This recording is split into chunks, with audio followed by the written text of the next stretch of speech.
Morning dear students. देखिए आज हम लॉन्ग क्वेश्चन करेंगे एक फिजिकल एजुकेशन का। ठीक है, 5 मार्क्स में मतलब आपसे पूछा जा सकता है। तो बच्चे का सामाजिक विकास किन बातों पर निर्भर करता है। ठीक है, तो बच्चे के सामाजिक विकास के लिए जोन से कारक, जो भी कारक हैं, ठीक है, जो उसको प्रभावित करते हैं, वो सभी कारकों के बारे में आपको बताना है, उनका विस्तार पूर्वक आपको यहाँ पर वर्णन करना है। ठीक है, तो हम यहाँ पर इन डिटेल करेंगे। सबसे पहले हम बात करते हैं बेटा पारिवारिक वातावरण की। पारिवारिक वातावरण में आपका परिवार जो है वो सम्मिलित होता है। इसमें आपके माता पिता और आपका क्या संबंध है। ठीक है, माता पिता और बच्चे का क्या संबंध है, फर्स्ट फैक्टर ये इन्वॉल्व होता है। सेकंड फैक्टर होता है कि आपके माता पिता का पारस्परिक आपस में कैसा संबंध है। ठीक है, फिर उसके बाद थर्ड फैक्टर जो इसमें इन्वॉल्व है वो है जन्म कर्म तथा भाई बहन का आपस में कैसा संबंध है। तो 3 फैक्टर जो है बेटा वो फर्स्ट ही पॉइंट के हैं और ये काफ़ी इन डिटेल आप इसे एक्सप्लेन कर सकते हैं। ठीक है, तो फर्स्ट जो पॉइंट है, फर्स्ट पॉइंट में हम सबसे पहले शुरुआत करते हैं। देखिए, फैक्टर इन्फ्लुएंसिंग सोशल डेवलपमेंट, सामाजिक विकास को प्रभावित करने वाले कारक जो हैं वो देखते हैं। जन्म के बाद सामाजिकता का विकास शुरू हुआ था। जन्म के समय बच्चा ना तो सामाजिक होता है और ना ही असामाजिक होता है। ठीक है, जब जन्म होता है बच्चे का तो वो ना सामाजिक होता है और ना ही असामाजिक होता है।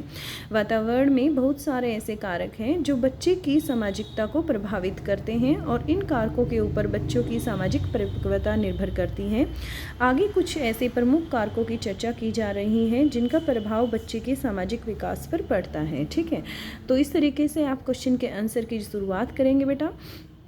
देखिए यहाँ से पारिवारिक वातावरण, ठीक है, जो आपकी फैमिली का इन्वायरमेंट है वो देखते हैं। पारिवारिक वातावरण का सामाजिक विकास के साथ गहरा संबंध है। कहा गया है कि परिवार जीवन का प्रथम स्कूल होता है जहाँ से वो सभी चीज़ें, उसका आचरण, उसके संस्कार, सभी जो चीज़ें हैं वह उसके जीवन की जो शुरुआत है वह उसके परिवार से होती है और ये चीज़ें जो हैं, ये सभी चीज़ें वो अपने परिवार से ही सीखता है। जहाँ बच्चे सामाजिकता के बारे में सब कुछ सीखते हैं, बच्चों का सामाजिक विकास कैसे होगा यह अधिकार परिवार पर निर्भर करता है। उचित पारिवारिक वातावरण में पले बच्चे का सामाजिक विकास अनुचित वातावरण में पले बच्चे के सामाजिक विकास की अपेक्षा सुंदर तथा सुचारू ढंग से होता है। ठीक है, अब उसके बाद देखिए, पारिवारिक वातावरण के अंतर्गत निम्नलिखित बातों पर ध्यान देना आवश्यक होता है क्योंकि ये सारे जो फैक्टर्स होते हैं, ये सभी कारक जो हैं वो परिवार बच्चे के सामाजिक विकास को प्रभावित करते हैं। ठीक है, तो कौन कौन से फैक्टर्स पे हमें ध्यान देना चाहिए हम उसके बारे में देखेंगे। देखिए, माता पिता एवं बच्चों का संबंध। अध्ययनों के आधार पर देखा गया है कि माता पिता द्वारा किए गए अधिक लाड प्यार या ज़रूरत से कम लाड प्यार, ये दोनों बच्चे के सामाजिक व्यवहार को प्रभावित करते हैं। ठीक है, माता पिता का अधिक प्यार भी बच्चों को प्रभावित करता है और जो कम प्यार होता है वो भी उनको प्रभावित करता है। इसके नकारात्मक प्रभाव जो हैं वो बच्चे पर पड़ते हैं। अधिक प्यार से बच्चा कैसा हो जाता है बेटा, स्वार्थी हो जाता है, अंतर्मुखी स्वभाव का हो जाता है। यदि उसे अधिक प्यार दिया जाता है तो वो बच्चा सिर्फ अपने बारे में ही सोचता है और इसीलिए वह बच्चा कैसा हो जाता है, स्वार्थी हो जाता है, इंट्रोवर्ट हो जाता है और भविष्य में ऐसे बच्चे का जीवन जो है वो काफ़ी कष्ट में हो जाता है। वह हमेशा दूसरों पर निर्भर रहने वाला लगता है। अधिक प्यार से बच्चे बिगड़ जाते हैं और कहा गया है कि माता पिता का अधिक प्यार ही बच्चों की बर्बादी की राह पर ले जाता है। ठीक है, यदि माँ बाप ज़्यादा लाड प्यार से बच्चे को रखते हैं, उसकी सभी मनमानी पूरी करते हैं तो बच्चे बिगड़ जाते हैं और यही जो लाड प्यार होता है बच्चे को उनकी बर्बादी की राह पर ले जाता है। इसके अलावा जिन बच्चों को माता पिता का प्यार कम मिलता है वैसे बच्चे कैसे हो जाते हैं, बाल अपराधी हो जाते हैं। बचपन में ही उनसे कोई ना कोई अपराध हो जाता है। वे सोचने लगते हैं कि जब समाज के लोग उनकी परवाह नहीं करते तो वे ही क्यों समाज की परवाह करें। ठीक है, उनके माइंड में क्या थॉट आ जाती है कि हमें जो समाज है, समाज की परवाह करने की हमें क्या ज़रूरत है, क्योंकि हमारी भी तो कोई परवाह नहीं कर रहा है। क्योंकि माँ बाप कम प्यार करेंगे तो बच्चे को ऐसा फील होगा कि उसकी कोई परवाह नहीं है। ठीक है, कोई फिक्र नहीं है और वो ऐसे जो गलत कदम होते हैं वो उठा लेता है। इस तरह वह कैसा बन जाता है बेटा, समाजद्रोही बन जाता है, जो हमारे समाज के लिए नुकसानदायक होता है, हमारे समाज को नुकसान पहुंचाता है। कम प्यार मिलने से बच्चा खिन्न हो जाता है, ईर्ष्यालु हो जाता है, चिंतित इत्यादि हो जाता है, जिससे उसका सामाजिक विकास ठीक से नहीं हो पाता है।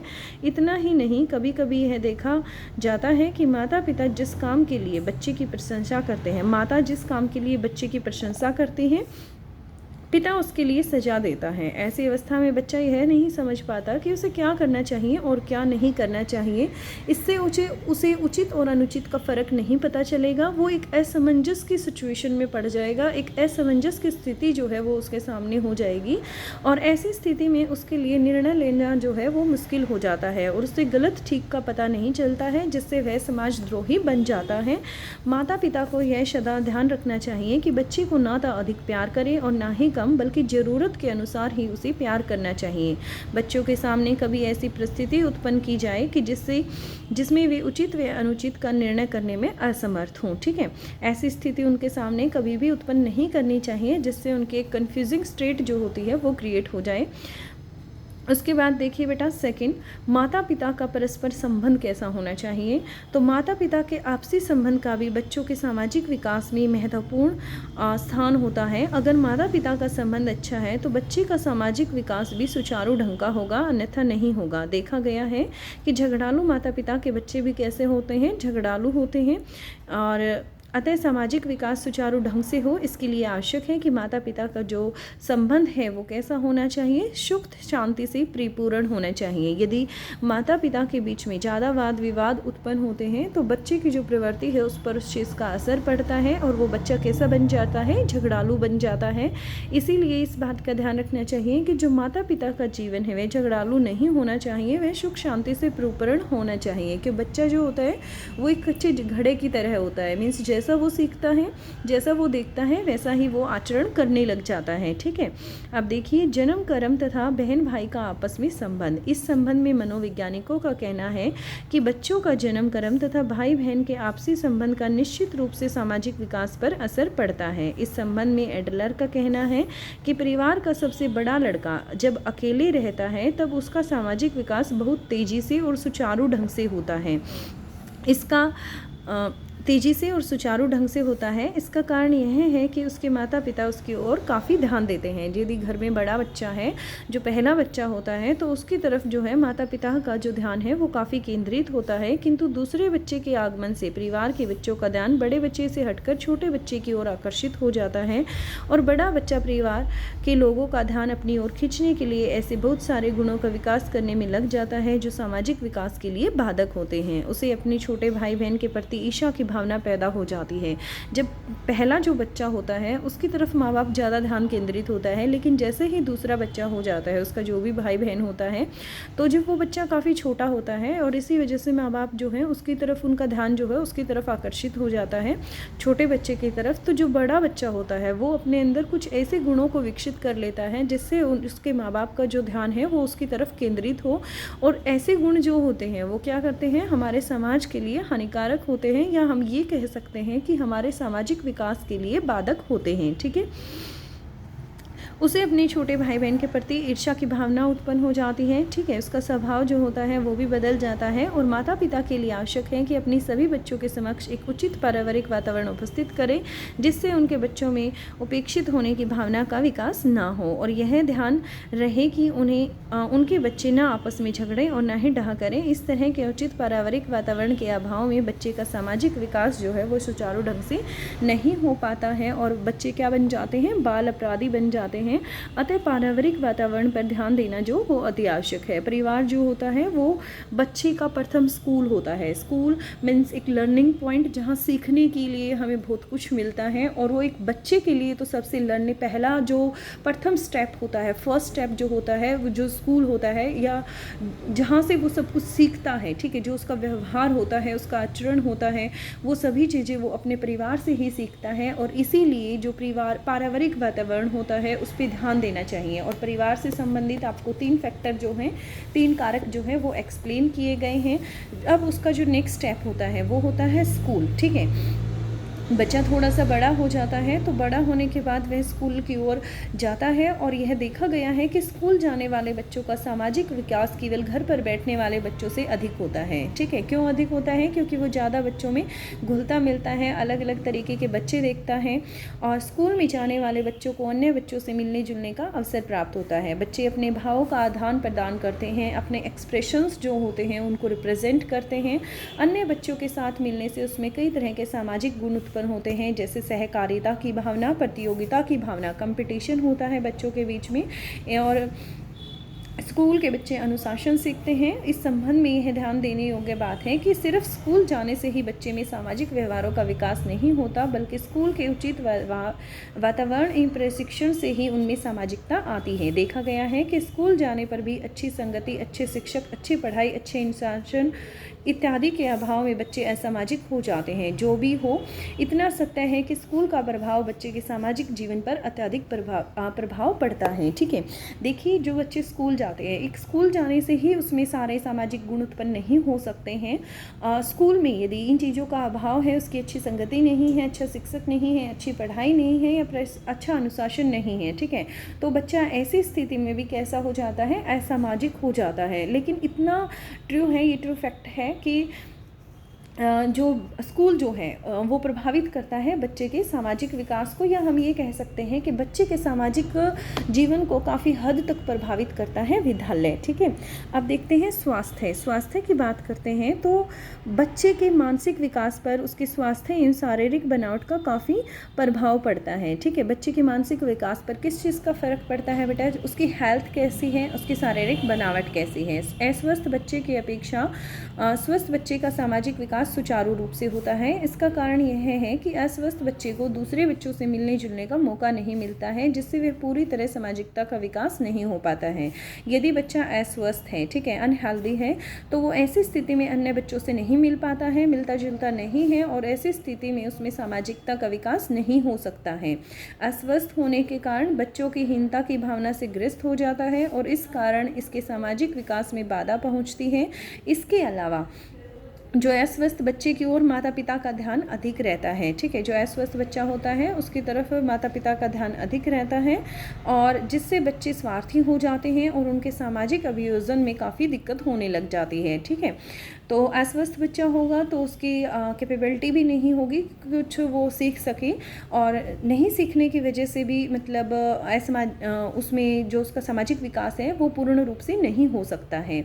बुद्धि की बात करते हैं, बच्चे के सामाजिक विकास पर उसकी बुद्धि का भी काफ़ी प्रभाव पड़ता है। कम बुद्धि वाले बच्चों में सामान्य बुद्धि वाले बच्चों की अपेक्षा सामाजिक विकास कम हो पाता है। ठीक है, इसका कारण यह है कि वे सामान्य बच्चों की तरह अन्य बच्चों के साथ मिलजुल कर नहीं रह पाते। इसके अतिरिक्त वे सदा अपने परिवार के लोगों के ऊपर ही आश्रित रहते हैं, जिसके फलस्वरूप उनके उन सभी सामाजिक गुणों का विकास नहीं हो पाता जिनका सामाजिक अभियोजन के साथ घनिष्ठ संबंध है। बुद्धि के अभाव में बच्चे दूसरों के कहने पर असामाजिक कार्य करते हैं। यदि उनका वो अपने माइंड से काम नहीं कर सकते तो फिर वो दूसरे के इन्फ्लुएंस में आ जाते हैं, दूसरे से प्रभावित होते हैं, और इससे वो कुछ असामाजिक कार्य कर सकते हैं, लाइक चोरी कर सकते हैं, झूठ बोल सकते हैं। ठीक है, फिर उसके बाद देखिए शारीरिक बनावट की बात करते हैं। केवल स्वास्थ्य ही बच्चों के सामाजिक विकास को प्रभावित नहीं करता है, बल्कि शारीरिक बनावट का हाथ भी इसमें अत्यधिक है। यह पाया गया है कि कुरूप, काने या अन्य अंग भंग वाले बच्चों का सामाजिक विकास सुंदर एवं सभी अंगों से पूर्ण बच्चों के सामाजिक विकास की अपेक्षा सुचारू रूप से नहीं होता है। काने, लंगड़े आदि बच्चे हीनता की भावना उत्पन्न हो जाती है। ठीक है, जिन बच्चों में कोई फिजिकली प्रॉब्लम होती है तो ऐसी सिचुएशन में, ऐसी स्थिति में उनमें हीनता की भावना जो है वो उत्पन्न होती है, जिससे वे दूसरे बच्चों से मिलते जुलते नहीं हैं। दूसरे बच्चे भी शारीरिक दोष वाले बच्चों को अपने साथ खेलने नहीं देते हैं, तरह तरह के उन्हें उपनाम देकर चिढ़ाते हैं, जिसके फलस्वरूप उनमें ईर्ष्या आदि की भावना उत्पन्न हो जाती है। ठीक है, जब दूसरे बच्चे उन्हें चिढ़ाते हैं और अलग अलग तरह के जब उन्हें उपनाम से संबोधित किया जाता है, तो ऐसी स्थिति में उन बच्चों में जिनको कोई फिज़िकली प्रॉब्लम है तो उनमें ईर्ष्या की भावना जो है वो उत्पन्न हो जाती है। अन्य बच्चों के चिढ़ाने से शारीरिक दोष वाले बच्चे चिड़चिड़े स्वभाव के हो जाते हैं और जिससे उनका अभियोजन कठिन हो जाता है। इस तरह जब समाज के अन्य लोग उस पर ध्यान नहीं देते, तब वह समाज के नियमों का उल्लंघन कर अपनी इच्छाओं की पूर्ति करता है। शारीरिक दोष से पीड़ित बच्चा बाल अपराधी हो जाते हैं और समाज के नियम तोड़ने लग जाते हैं। इससे बच्चे डरपोक हो सकते हैं, अंतर्मुखी हो सकते हैं और स्वार्थी इत्यादि हो जाते हैं, जिससे उनके सामाजिक जीवन पर काफ़ी प्रभाव पड़ता है। नेक्स्ट पॉइंट क्या है हमारा, 6 पॉइंट देखेंगे हम यहाँ पर। खेल तथा मनोरंजन की क्रियाएं।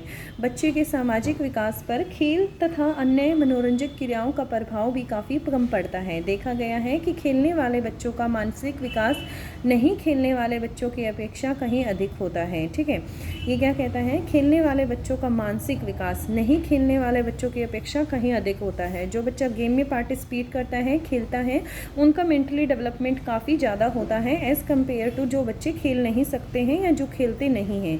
एक साथ खेलने से बच्चों में कौन कौन सी भावनाएं उत्पन्न होती हैं? सहकारिता की भावना, प्रतियोगिता की और सहानुभूति का विकास होता है। किंतु जो बच्चे अकेले रहते हैं उनमें इन गुणों का सर्वथा ही अभाव पाया जाता है। जो बच्चा अकेला रहेगा, ठीक है, इंडिविजुअल रहता है, तो उसमें ये सभी गुण उत्पन्न नहीं होते हैं और इनका अभाव पाया जाता है। इसके अतिरिक्त बच्चे के साथ खेलने से उनमें नेतृत्व की भावना का भी विकास होता है। लीडरशिप जो होती है, जो एक ग्रुप को लीड करते हैं, ठीक है, वो भावना भी गेम के द्वारा, खेल के द्वारा ही बच्चे में उत्पन्न होती है।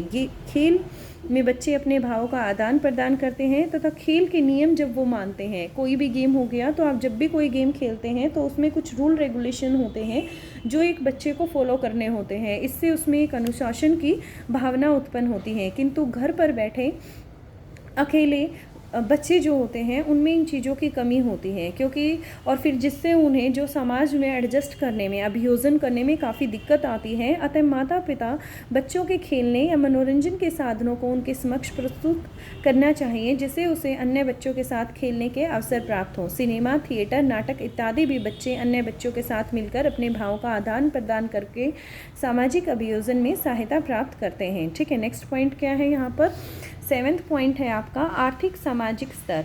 माता पिता के आर्थिक सामाजिक स्तर का असर भी बालक के सामाजिक विकास पर पड़ता है। निर्धन परिवार के बच्चे बिना पैसे के खेल तथा कबड्डी, चोर सिपाही आदि खेलते हैं, जबकि अमीरों के बच्चे ऐसे खेल खेलते हैं जिनमें धन लगता है और सामाजिक विकास को प्रभावित करने वाला यह प्रमुख कारक है। ठीक है, क्लियर हो गया आपको इतना।